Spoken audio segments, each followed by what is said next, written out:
안녕하세요. 나는 변호사다 김세라 변호사입니다.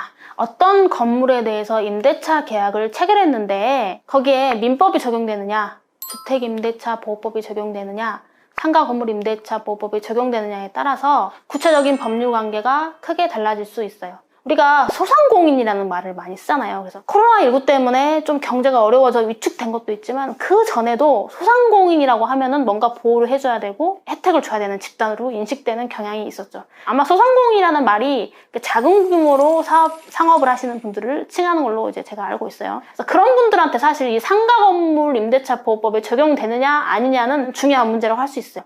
대표적으로 상가건물 임대차법이 적용되면 10년의 계약갱신 요구권이 보장되는 것이 원칙이죠. 근데 주택임대차보호법으로 가버리면 한 번밖에 계약갱신을 못합니다. 그 다음에 특히 상인법에서 중요한 거 여러분들 권리금.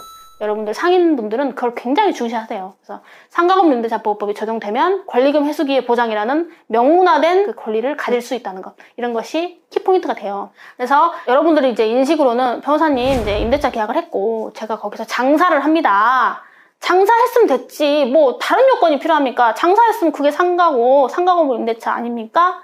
라고 물어볼 수 있는데 그건 너무 단편적인 생각이고 일단 우리 상인법상 상가건물 임대차보호법이 적용되는 요건을 크게 두 가지로 명시를 해놨어요. 그래서 여러분들 생각하는 기준으로 단순하게 나 여기서 장사한다, 포스기 설치해놓고 손님 받는다, 돈 번다 이렇다고 다 상인법이 적용되는 것이 아닙니다. 첫 번째, 상가건물 임대차보호법 제3조 제1항에서 정하는 사업자 등록의 대상이 되는 상가건물이어야 돼요.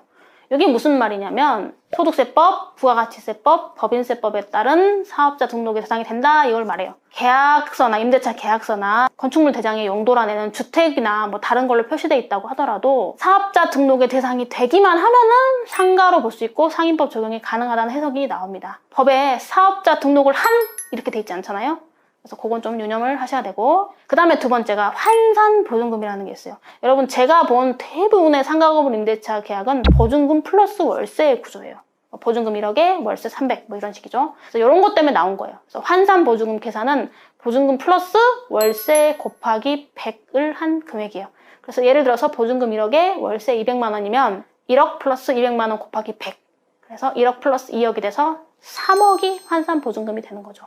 그래서 현재 상가건물 임대차 보호법상 서울특별시의 경우는 9억, 부산광역시의 경우는 6억 9천, 세종시라든가 파주시라든가 화성시라든가 김포시 이런 몇 가지 지역에 대해서는 5억 4천, 그 다음에 그 이외의 지역은 또 3억 7천 이렇게 해서 환산보증금의 범위를 제한해 놓고 이 환산보증금의 범위 이하인 경우에만 상인법이 적용된다라고 정해놨어요. 각 지역별로 다르죠. 여러분 아무래도 서울은 땅값이 비싸고 그만큼 상권으로 활성화되는 데가 많으니까 당연히 크고 지방으로 내려갈수록 더 적어지는 거예요. 그래서 상인법의 원칙상 이와 같은 환산보증금 이하인 경우에만 상인법이 적용되는 상가건물 임대차인 거예요. 근데 예외가 있어요. 그래서 사업자 등록의 대상이 되는 상가건물이기만 하면 환산보증금 금액과 상관없이 상인법이 적용된다라고 하는 예외 조문 대항력 조항, 10년 계약갱신 요구권 보장 조항, 권리금 회수기의 보장 조항, 3기 차입연체 시 계약 해지 조항. 자, 이 대표적인 게 이 4개인데 이 정도의 경우에는 사업자 등록의 대상이 되기만 하면 환산보증금이 얼마든지 상관없이 무조건 상인법이 적용된다. 예를 들어 서울인데 보증금이 5억이고 월세가 700만 원이었어요.